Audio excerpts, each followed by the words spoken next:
పార్లమెంట్లో ప్రతిపక్ష పార్టీల ఎంపీలను సస్పెండ్ చేయడాన్ని నిరసిస్తూ ఖమ్మం నగరంలోని జెడ్పీ సెంటర్లో ఇండియా కూటమి ఆధ్వర్యంలో నిరసన చేపట్టారు. నల్ల బ్యాడ్జీలు ధరించి నిరసన తెలిపారు. ప్రజాస్వామ్యాన్ని కాపాడాలంటే బీజేపీని ఓడించాలని తెలిపారు. పార్లమెంట్లోని భద్రతా లోపాన్ని ఖండించిన ప్రతిపక్ష పార్టీల ఎంపీలను సస్పెండ్ చేయడం దారుణమని పేర్కొన్నారు.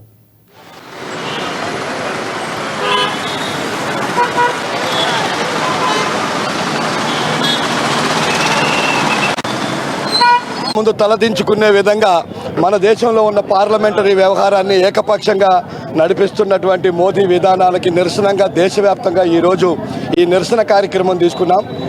బలమైన శత్రువుని ఎదుర్కోవటం చాలా ఈజీ, కానీ శత్రు దేశాలతో పోరాటం మన దేశంలో ఉండి మనం నిర్మాణం చేసుకున్నటువంటి రాజ్యాంగ వ్యవస్థలన్నింటినీ కూడా పస్తుపరిచి ఏకపక్షంగా మరి పార్లమెంటులో నిర్ణయాలు తీసుకొని నిర్ణయాత్మకంగా చేయాల్సినటువంటి కార్యక్రమాన్ని మోజువాణి ఓటులతోని, అంటే మాకు బలమున్నది అనేటటువంటి ఒక కార్యక్రమాన్ని తీసుకొని అప్రజాస్వామికంగా పార్లమెంటులో మరి ప్రజల చేత ఎన్నుకోబడినటువంటి సభ్యులందరినీ కూడా బయటికి గెంటేసి ఈ విధమైన నిర్ణయాలు తీసుకోవడానికి పూర్తిగా మేము వ్యతిరేకిస్తున్నాం, ఖండిస్తున్నాం.